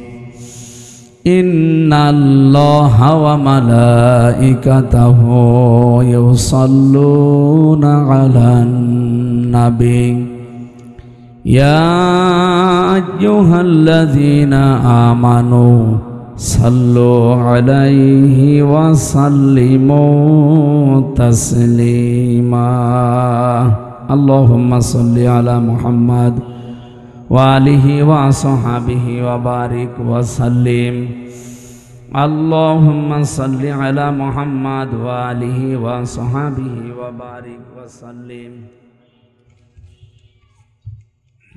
এত বড় কষ্ট দিয়েছে। আলহামদুলিল্লাহ, নওগাঁ জেলার মান্দা থানার অন্তর্গত পাড়োইল, উত্তর পাড়োইল সিনিয়র আলিম মাদ্রাসার উদ্যোগে তাফসিরুল কোরআন মাহফিলের স্বনামধন্য সভাপতি জনাব শফিকুল ইসলাম বাবুল চৌধুরী, এ মাহফিলে এতক্ষণ পর্যন্ত যারা আলোচনা রাখলেন, মাওলানা হোসেন মাহফুজ চুয়াডাঙ্গা, মাওলানা সাইফ ইবনে মসির, মাওলানা আব্দুল হান্নান সহ সভাপতিবৃন্দ, অনেক মানুষের নাম দিয়েছেন আপনারা।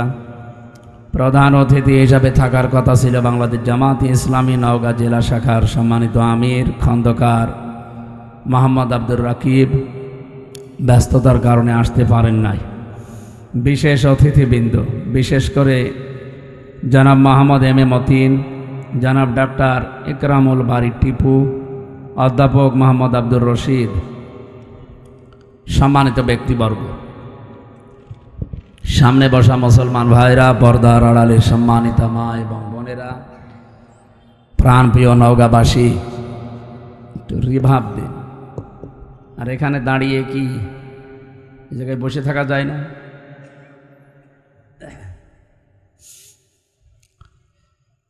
দল মত জাতি বর্ণ ধর্ম নির্বিশেষে কোরআনের অনুষ্ঠানে যারা আজকে এসেছি, খুশি হয়ে বলছে আলহামদুলিল্লাহ। আমরা জন্মের পর থেকে শুনছি এটা শুকরিয়া আদায় করার একটা বাক্য, নাকি শোনেননি কোনোদিন? লাইং শাকারতুম লাযিদান্নাকুম, যদি নিয়ামতের শুকরিয়া আদায় করো আমি আল্লাহ নিয়ামতকে বাড়িয়ে দেব। আল্লাহ শুধুমাত্র বাড়িয়ে দেব এ কথাই তো হয়ে যেত। লামে তাকিদ নুনে সাকিলা দিলেন কেন? অবশ্যই বাড়িয়ে দেব। মুফাসসিরিন ইকরাম লিখেছেন এই আয়াতের ব্যাখ্যা করতে গিয়ে, পৃথিবীতে কোনো মানুষ যদি একটা জিনিস হারিয়ে ফেলে, ওই হারানো জিনিসের বিনিময়ে আল্লাহ রাব্বুল আলামিন কমপক্ষে তাকে ডবল করে দেবে দুনিয়া আখিরাত মিলিয়ে। কোরআনের আয়াত এবং হাদিসের বর্ণনা অনুযায়ী পৃথিবীতে কেউ যদি একটা কষ্ট সহ্য করে, দুঃখ পায়, আর এই কষ্টটা যদি 3টা কারণে পেয়ে থাকে, তাহলে কমপক্ষে 10 থেকে 70 গুণ পর্যন্ত দুনিয়া আখিরাতে তাকে শান্তির ব্যবস্থা আল্লাহ করবে। ফাইন্না মাআল উসরি ইসরা, ইন্না মাআল উসরি ইসরা, এই আয়াতের তাফসিরে দেখবেন ফি জিলালিল কোরআন সাজ্জাদ কুতুব রহমাতুল্লাহ আলাইহি টিকার ভেতরে তিনি দিয়েছেন, কোন মানুষ যদি দুনিয়ার ময়দানে একটা কষ্ট সহ্য করে, তাহলে এই কষ্টের জন্য আল্লাহ যে সুখ, শান্তি, স্বস্তি, নিরাপত্তা, কল্যাণের কথা জানিয়েছে সেইটা অগণিত। এজন্য ইসরর আগে আলিফ লাম, উসরুনের আগে আলিফ লাম আছে, এটা মারেফা, এটা নির্দিষ্ট। এর আগে মা আছে, মা মানে সঙ্গে, সাথে। আল্লাহ এর আগে ইন্না দিয়ে গ্যারান্টি দিয়েছেন অবশ্যই কষ্টের সাথে, কষ্টের পরে, কষ্টের সঙ্গে সুখ আছে। কয়টা? আমি যেহেতু আলিম মাদ্রাসা, অনেক আলেম এখানে আছে, একটু চিন্তা ভাবনা করে আয়াতগুলো পড়বেন, মজা পাবেন। এদিকে তাকান, তাকান এদিকে। আমার কথা যেটা বলি ওখান থেকে আমি একটা শিক্ষা নিয়ে আসি আগে, তারপরে সামনে যায়। এই আয়াত থেকে আমাদের শিক্ষা কি? একটা কষ্ট যদি কেউ দুনিয়াতে সহ্য করে, একটা কষ্টের বিনিময়ে কমপক্ষে, যেহেতু ইসরার আগে আলিফ লাম নেই, এটা অনির্দিষ্ট, এটা না কেরা, তার মানে সুখ একটা দুইটা না, কত দেবে এটা আমরা জানি না। আল্লাহ একটা নির্ধারিত নিয়ম দিয়েছেন যে সর্বনিম্ন 10, মাংজা বিল হাসানাতি ফালাহু আশরু আমসালিহা। একটা নেকির কাজের পরে কমপক্ষে আল্লাহ ওই 10 গুণ পর্যন্ত সওয়াব দেয়, আর সর্বঊর্ধ্বে 70 গুণ। এরপরে কত আছে এটা আমাদের ধারণার বাইরে, বেগাইর হিসাব বলা আছে কোরআন। তো এখানে যেহেতু একটা কষ্ট কেউ সহ্য করলে তার সাথে সাথে আল্লাহ সুখ, শান্তি দেবে কয়টা? কমপক্ষে নিম্নে 10, ওপরে 70-এর উপরে আরো আছে, আমরা 70-ই ধরলাম। এদিকে তাকিয়ে বলেন সর্বনিম্ন কত? এর উপরে অন্তত 70 ধরি, তার উপরে যত আছে আমাদের হিসাবের যেহেতু বাইরে, ওইটা বাদ দিলাম। একটা কষ্ট যারা আমরা সহ্য করি, এর সাথে সাথে আল্লাহ সুখ, শান্তি আমাদেরকে দেবেন 70টা। এটার ভেতরে কি আছে এখন আমরা বের করতে চাই। সুখ যদি আপনি দুনিয়ায় পেয়ে থাকেন, কষ্ট যদি আপনি পেয়ে থাকেন, এই কষ্টটা, এই সুখটা হওয়া লাগবে 3টা কারণে। কয়টা? আমি কথা বোঝাতে পারছি কিনা বলেন? আপনি কষ্ট পেলেই হবে না, কষ্ট পাওয়া লাগবে দুনিয়ায় কয়টা কারণে? আরো জোরে বলেন। 1 নম্বরে আপনার যদি আল্লাহর জন্য কষ্ট হয়, রাসূলুল্লাহর জন্য কষ্ট হয়, মানবতার জন্য কষ্ট হয়। কয়টা কারণ পেলাম? এই 3 কারণের বাইরে যদি কেউ কষ্ট পায়, তার কষ্টের সাথে আল্লাহ সুখ, শান্তি রেখেছেন, এ কথা কোরআনে নেই। এ মাদ্রাসার যারা সম্মানিত আলেম ওলামা যারা আছেন তাদেরকে বলছি একটু ভালো করে খেয়াল করেন। সাধারণ মানুষ হয়তো এভাবে না বুঝলেও আপনারা বুঝবেন। আপনি বলেন একটা কষ্টের পেছনে কারণ কয়টা? আরো জোরে। আপনি 3 কারণের বাইরে যদি দুনিয়ায় কষ্ট পান, আপনার জন্য কোনো শান্তি, স্বস্তি, নিরাপত্তা, সুখ, কল্যাণ আল্লাহ রাখেন না। বহু মানুষকে আমরা দেখি এই 3 কারণের বাইরেও তারা কষ্ট সহ্য করে। এই যে প্রেম যারা করে, ছেঁকা খায়, কষ্ট পায় না। যারা করিয়েছে, ছেঁকা খেয়েছে, একটু হাত তোলেন তো দেখি আল্লাহর ওলিরা। এই এলাকায় তো এসব নেই, আলহামদুলিল্লাহ। আপনাদের এলাকায় মাদ্রাসা আছে তো এই জন্য এসব নেই। চালাক, এই যে কে যেন বলছে চালাক মাল, ঠিকই। যাই হোক, এই কষ্টের পরে সুখ পাবেন না। পরকীয়া প্রেমে যারা আছে, এরা যদি একটু মানে কিছু হয়, কষ্ট পায় না। এই কষ্টের সাথে কি সুখ আছে? না। এটা হাসি না, আপনি নাম ধরেই বলছি, আমার দাদির বয়সী তো, এই জন্যে। উনি যখন চলে গেল কষ্ট পায়নি? কি কষ্ট পেয়েছে আপনি দেখেছেন, কি কান্না কাঁদছিল। আমার তো মনে হয় স্বামী মরে গেলেও ও এত কাঁদেনি। কি কন্দন গো, মনে আছে তো সব মরে গেছে একদিনই। আমি এর আগেও কন্দন দেখেছি, কিন্তু চোখে পানি দেখিনি। এই দিন সত্যিই চোখে পানি বেরিয়েছিল। তার মানে এই দিন কষ্ট, কথা বললেন না কেন? এই যে কষ্ট পেলে, কষ্টকে আল্লাহর জন্যে, রাসূলুল্লাহর জন্যে, মানবতার জন্যে, কিসের জন্যে? মানবতা ধ্বংস করার জন্য। তাহলে কোরআন বলছে যারা কষ্ট পাবে, কারণ কয়টা? এখন আমরা যারা এই যে ৫৪ বছর স্বাধীন হয়েছে বাংলাদেশ, বিশেষ করে ১৫.৫ বছরে কষ্ট পেয়েছি। আমি নাম ধরেই বলছি ভাই, আমি নিজে যেহেতু ভিকটিম, আমি কষ্ট পেয়েছি। নাকি মনে করছেন আমার কোনো কষ্টই হয়নি? আরে ভাই, আমি যোগাযোগ বিচ্ছিন্ন ছিলাম ৩ বছর ফাঁসির কন্ডেম সেলের ভেতরে। জেলখানার ভেতরে আর একটা জেল আছে, তার নাম বলা হয় সেল। সেলের ভেতরে আর একটা জায়গা আছে, তার নাম ফাঁসির কন্ডেম সেল, যেখানে মার্ডার মামলার আসামি থাকে। আমি কি মার্ডার করে গিয়েছিলাম? এর ভেতরে আর একটা জায়গা আছে, তার নাম কবর সেল। এটা রাজশাহী আছে আর যশোরে আছে, আর গাজীপুরের কাশিমপুর কারাগারের ৪ নাম্বারটায় আছে। এছাড়া আর বাংলাদেশে সেরকম কোনো জায়গায় আমি পাইনি। আমার যেহেতু বিভিন্ন জায়গায় নিয়ে যেত কষ্ট দেওয়ার জন্য, জেলখানায় দিলে ৩ বছর না ৩০ বছরও আমি এত কষ্ট পেতাম না। ২৪ ঘন্টা একটা রুমের ভেতরে, রুম কিসের, এদিকে ৩.৫ হাত, এদিকে ২.৫ হাত, একটা কবরের মতো।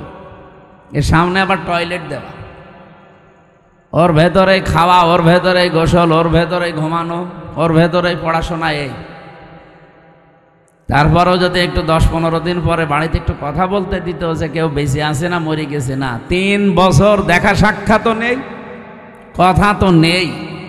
অথচ সারা জেলখানার লোক, যারা ফাঁসির ১০ জন ফাঁসির আসামি, মানে ১০টা মার্ডার করেছে, সেও আমার সামনে অন্তত ৭ দিন পরে পরে একবার কথা বলে, ১৫ মিনিট ২০ মিনিট করে বাড়ি। এই যে কষ্টটা আপনি দিলেন, আমার কি কিছুই হয়নি? আপনি নিজেকে একটু দাঁড় করান তো। আমার এই বয়সে, আমার তখন ৩০ বছর ছিল, এখন তো ৩৩। এই বয়সে এই কষ্টটা আমি যদি অপরাধ করে পেতাম, আমার কোনো কষ্ট লাগতো না। আমি যদি 10টা মার্ডার করে যেতাম, আমাকে কষ্ট দিতে, আমি মেনে নিতাম। তা মানে আমরা যে মামলা দিলে, ও মামলা তো শয়তানও বিশ্বাস করে না। আমারে মামলা দিয়েছে যে আমি আনসারুল্লাহ বাংলা টিমের প্রধান সারা বাংলাদেশে, অথচ কি ও ছাতা আমি জীবনে নামই শুনি। আনসারুল্লাহ বাংলা টিম যে কি, এটা জীবনে আমি নামও শুনিনি ওর আগে। ওই জেলে যেয়ে শুনলাম যে আনসারুল্লাহ বাংলা টিম নামে একটা টিম আছে, ওদেরকে জঙ্গি বানিয়ে বিভিন্ন দেশের মোড়লদেরকে এই ইন্ডিয়ার প্রেসক্রিপশন অনুযায়ী এই দেশে যারা দায়িত্বে ছিল তারা দেখাতো যে এই দেশে জঙ্গি আছে। অথচ এই যে ডিএমপি কমিশনার এখন আমাদের ঝিনাইদহ বাড়ি, শেখ সাজ্জাদ হোসেন, মানে 3 দিন আগে জানিয়েছে যে বাংলাদেশে জঙ্গি বলে কিছু নেই, এগুলো সব নাটক ছিল। কারণ একজন মহিলা নাটক লিখত, আর কাউন্টার টেররিজমের ডিবিতে যারা কাজ করে তারা এগুলো সব মন্তস্থ করত। যেহেতু যিনি নাটক লিখবে তিনি পালিয়েছে, তে নাটক লিখবে কি? আর যারা মন্তস্থ করবে তারাও তো পালিয়েছে। যারে তারে নিয়ে যে জঙ্গি বানিয়ে দেয় না, শুধুমাত্র যারা ইসলামপন্থী, যারা আলেম ওলামা, এদেরকে হয়তো নিয়ে যে 1 মাস 2 মাস 1 বছর 2 বছর গুম করে রাখে। ওই মিনি আয়না ঘর আছে, বিগ আয়না ঘর আছে, এখানে নিয়ে যে রাখে মাটির নিচে। 1-1.5 মাস 2 মাস 2 বছর 5 বছর পরে বের করবে। এত বড় বড় নখ হয়ে যায়।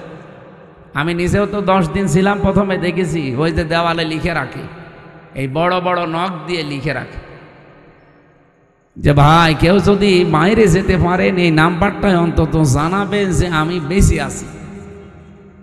সে লোকটা জানে না যে এটা কোন বছর চলছে, এটাতে 2025 সালও জানে না। এমনকি লোকটা জানে না যে এখন কয়টা বাজে, বা এটা কোন মাস চলছে, কি বার, এটা কি দিন না রাত, এখন কি সূর্য উঠেছে না রাতের গভীর, ওর কিচ্ছু জানা নেই। আমিও তো 10 দিন জানি না যে আমি কি সূর্যের আলো কোনোদিন দেখতে পারবো, সূর্যের আলো কেমন হয়। 10 দিনেই মনে হয় আমি ভুলে গেছি। তাহলে বলেন তো, যে লোকটা 10 বছর 12 বছর পড়ে আছে একটা ঘরে এভাবে, তাও হাতের সাথে পায়ের সাথে শিকল লাগানো, আপনি নিজেকে ওই জায়গায় দাঁড় করান তো কেমন লাগে আপনার? এই যে নখ তোলে যে সমস্ত জিনিস দিয়ে মেশিন, এগুলো আমাকে দেখিয়েছিল যে এইগুলো আমরা দিয়ে নখ তুলি। আমার আগে ছাত্র দলের এক ভাইকে নিয়ে গেল, ও নখ তুলবে। এরকম একটা চেয়ার আছে, চেয়ারে বসিয়ে হাতের সাথে পায়ের সাথে ক্লিপ লাগিয়ে দেয়, গলার সাথে একটা বেল্ট লাগিয়ে দেয় যেন আপনি নড়তে না পারেন। একটা মেশিন আছে, ওইগুলো নিয়ে এসে হাতে আর পায়ের কাছে ধরে, একটা টিপ দেওয়ার পরে একবারে আপনার এই হাতে আর পায়ের 20টা নখ খুলে চলে আসে। আরে নখ খুলে আসলে তো ছেড়ে দিলে তো হয়, ওর উপরে তখন ওই যে পাতলা মিহি যে লবণ আছে না, মোল্লা সল্ট, ওইটা ছিটিয়ে দেয়। আপনার শুনতে এমন লাগছে, তাহলে আমার কেমন লাগেছে বলেন তো? শিবিরের সভাপতি ছিল দেলাওয়ার ভাই, ওনার একটা নখও পায়নি, প্রত্যেকটা তুলে লবণ দিয়েছে। অথচ উনি সেন্সলেস, জানে না যে আমি মরে গেছি না বেঁচে আছি। তার আছে না পাতলা আছে মিহি তার, এ তার গরম করে লাল হয়ে যায়, তখন লজ্জাস্থানে ঢুকিয়েছে। পুরুষাঙ্গ ওনার নষ্ট হয়ে গেছে। পরবর্তীতে চিকিৎসার মাধ্যমে আল্লাহ আবার ফেরত দিয়েছে। আমার সামনে বলছিল রিমান্ডে ওই আসাদুজ্জামান, এটা কোলাঙ্গার, এই কাউন্টার টেরোরিজমের প্রধান ছিল, এবং ডিসি আব্দুল মান্নান, আরও চট্টগ্রামে বাড়ি আতিকুর রহমান ভূঁইয়া এডিসি। আমি নাম ধরে বলছি কারণ আমি এই সাজাগুলো পেয়েছি তো। শেখ ইমরান হোসেন খুলনা বাড়ি, এরপরে জাহিদ হাসান, গোপালগঞ্জের মনিরুল ইসলাম,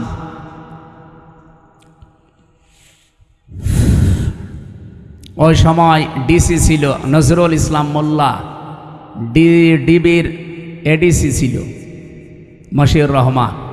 নামগুলো শুনলে একটু শান্তি লাগছে না যে কত সুন্দর সুন্দর মুসলমানের নাম, অথচ এই মানুষগুলো আল্লাহ একজন আছে, আমার এই যে মরা লাগবে এটা বিশ্বাস করেন। আল্লাহর ভুল ধরতো আমার সামনে, কোরআনের আয়াতের বিভিন্ন বাংলা কটিশন বলতো যে আল্লাহর এটা ঠিক হয়নি, আল্লাহরে যে মানে না, তাই আমারেও ছাড়বে। এই 10 দিনে যে আমি কত গালি খেয়েছি আমার মা বাবা তুলে, আমি জানি আর আল্লাহ জানি। আর সাইদি সাহেবকে মনে হয় প্রতিদিন 50টা করে গালি দেয়।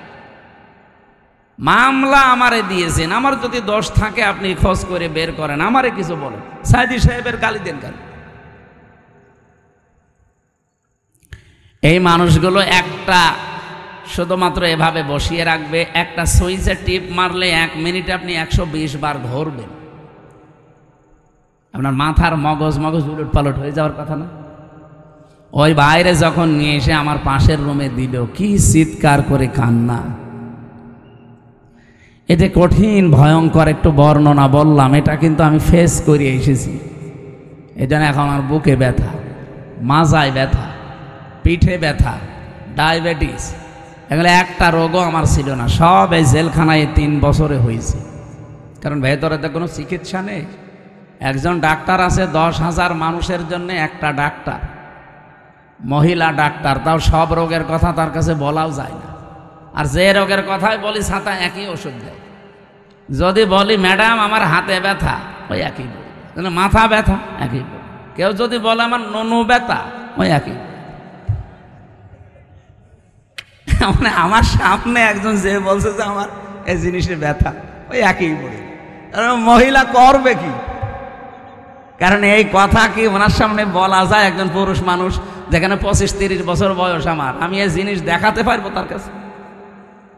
তাও একজন দেখিয়ে ফেলেছিল, মানে সহ্যের বাইরে চলে গেছে, কি করবে? জিনিসপত্র মানে মোটা হয়ে গেছে, ফুলে, চিকিৎসা নেই, ও জেলে খালি ওই একই বড়ি দেয়। তখন বলছে এই দেখেন, কি দেখবেন দেখেন। এই কঠিন পরিস্থিতি তৈরি করলো যারা, কষ্ট বলেন তো সত্যি করে বলেন, একটু কি হালকা আমি পাইনি? এই 3টা বছর আমার কাছে মনে হয় 30 বছর যা বেঁচে ছিলাম তার চাইতেও বেশি কষ্ট পেয়েছি। তাহলে একটা কষ্ট পেয়েছি আমার নিজের কোনো দোষের কারণে, কোনো অপরাধের কারণে। হয় আল্লাহর জন্য তারা কষ্ট দিয়েছে, রাসূলুল্লাহর জন্য কষ্ট দিয়েছে, অথবা মানবতার জন্য। তাহলে কোরআনের আয়াত ছিল কি, কেউ যদি কষ্ট সহ্য করে একটা, কষ্টটা কার জন্যে? আল্লাহর জন্যে, রাসূলুল্লাহর জন্যে, মানবতার জন্যে। তার জন্যে কমপক্ষে মা যেহেতু আছে, যারা আরবি গ্রামার জানে বলেন তো মা, এ শব্দের পরে আল্লাহ উসরুনের আগে আলিফ লাম দিয়ে এর সাথে নির্ধারিত করে দিয়েছে যে অবশ্যই একটা কষ্ট সহ্য করো দুনিয়ায়, একটা দুঃখ সহ্য করো, আমি আল্লাহ কমপক্ষে 10 থেকে 70টা সুখ, শান্তি, স্বস্তি, নিরাপত্তা, কল্যাণ দুনিয়া আখেরাত মিলে তোমার কপালে লিখে দিলাম। আল্লাহর এই ওয়াদা কি মিথ্যা হবে? বলেন বলেন। অন্তত 15.5 বছরে আমরা যারা 50টা কষ্ট পেয়েছি, না পাইনি, 50টা কষ্ট যারা পেয়েছি এই 3 কারণে, তাদের জন্য আপনি 50কে 70 দিয়ে গুণ দেন তো, 3500 কমপক্ষে সুখ শান্তি আল্লাহ আমাদের সামনে রেখে দিয়েছে। এগুলো দুনিয়া আখেরাতে আল্লাহ আমাদেরকে দেবে, এরপরে অন্য কিছু। এরপরের আয়াতটা যেহেতু আল্লাহ রিপিট করেছেন এই জন্য বলছি। আল্লাহ রাব্বুল আলামিন বলেন ইন্না মাআল উসরি ইসরা। আগেরটা শুনে যেমন শান্তি পেয়েছো, পরেরটা একটু শোনো কেমন লাগে বলবো।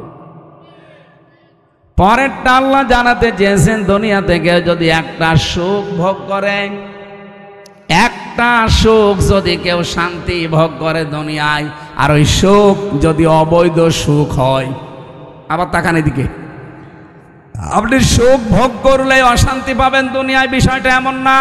সুখ যদি হয় অবৈধ সুখ, এ শান্তিটা যদি অবৈধ শান্তি হয়ে থাকে, একটা সুখ শান্তি ভোগ করার বদলে এর সাথেও যেহেতু মা আছে, আপনি অবশ্যই দুনিয়াতে কমপক্ষে 10 থেকে 70টা অশান্তি দুনিয়ায় পাবেন। আগেরটা শুনে তো ভালোই লাগছিল, ছাতা পরেরটা বললে তো কেমন লাগছে। দুনিয়াতে আপনি একটা সুখ ভোগ করছেন, কিন্তু সুখটা অবৈধ সুখ। ও নওগাঁবাসী, ইমান থেকে বলবেন যদি থেকে থাকে, আপনার বিবেকে যদি কাজ করে, 15.5 বছরে যারা ছিল তারা সুখ পায়নি।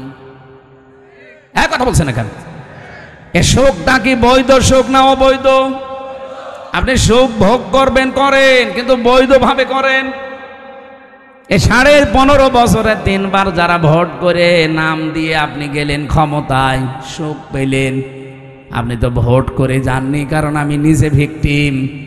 33 বছর বয়স এখন আমার।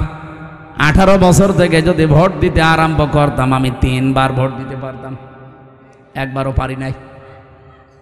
তার মানে 3 বার যারা ছিল বৈধ না অবৈধ? বলেন বলেন। এই অবৈধ ভাবে থেকেও কি তারা সুখ পায়নি?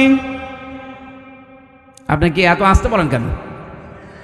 যারা অবৈধ সুখ পেয়েছেন, যদি মনে করেন 50টা সুখ আপনি ভোগ করেছেন, এক একটা সুখে যদি কমপক্ষে 70টা করে দুঃখ আপনার কপালে থাকে, হিসাব করে আগেরটা যেমন দিলেন, এবার বলেন কত হয়? 3500। আমি কোরআন মাথায় নিয়ে বলতে পারবো আল্লাহর কথা 100 ভাগ প্রতিফলন হবে।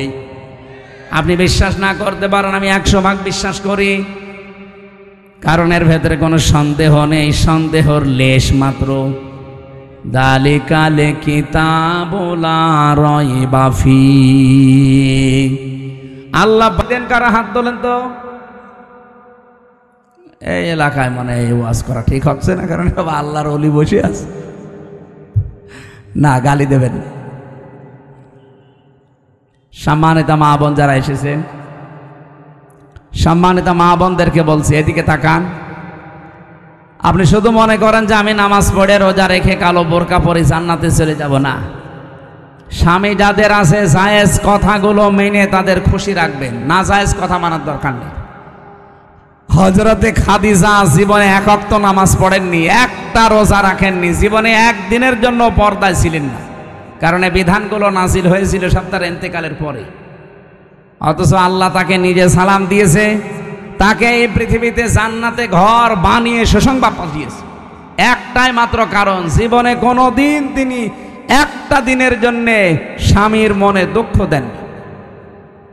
এখানে আমরা যারা স্বামী বসে আছি, একেবারে আল্লাহর দিকে তাকিয়ে বুকে হাত দিয়ে বলতে পারবেন যে জীবনে কোনো দিন আমি একদিনেও স্ত্রীর কাছ থেকে কোনো দিন দুঃখ পাইনি?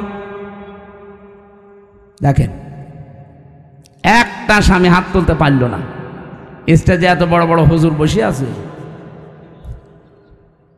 কেউ পারছে না। এক মুরব্বী হাত তুলেছে, বউ আছে, থাকতে পারে। আলহামদুলিল্লাহ, ওনার বউ যদি এরকম থেকে থাকে আলহামদুলিল্লাহ।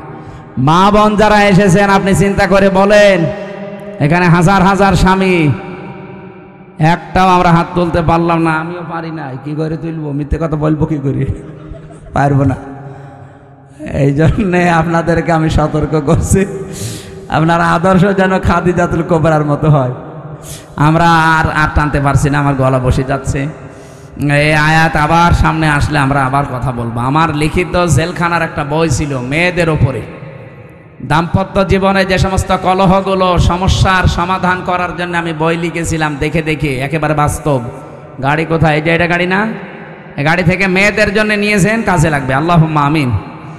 লা হাওলা ওয়ালা কুওয়াতা ইল্লা বিল্লাহিল আলিয়্যিল আযীম। লা হাওলা ওয়ালা কুওয়াতা ইল্লা বিল্লাহিল আলিয়্যিল আযীম। মুনাফিকের যে জারগুলোর কথা শুনলাম, আল্লাহ আমাদের ভেতর থেকে বের করে দাও। আজকের মাহফিলের আলোচনার সওয়াবগুলো নবীজির রওজায় পৌঁছিয়ে দাও। মাটির নিচে যারা ঈমান নিয়ে ঘুমিয়ে আছে, এদেরকে ক্ষমা করে দাও রব্বুল আলামিন। এই আয়োজনে যারা শরীক আছে, এই মানুষগুলো তুমি মেহেরবানি করে কোরআনের ইজ্জতে কবুল করো। মা বোনদেরকে তুমি খাদিজাতুল কুবরার মতো বানিয়ে দাও।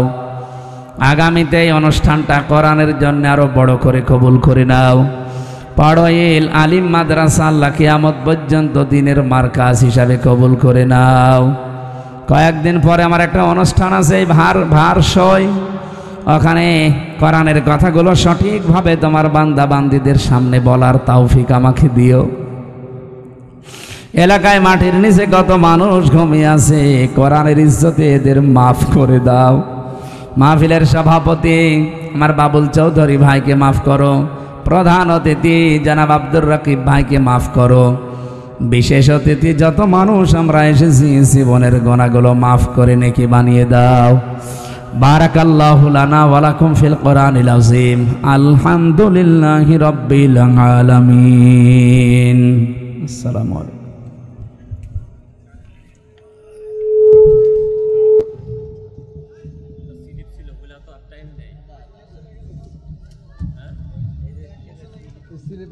দিলেই হবে।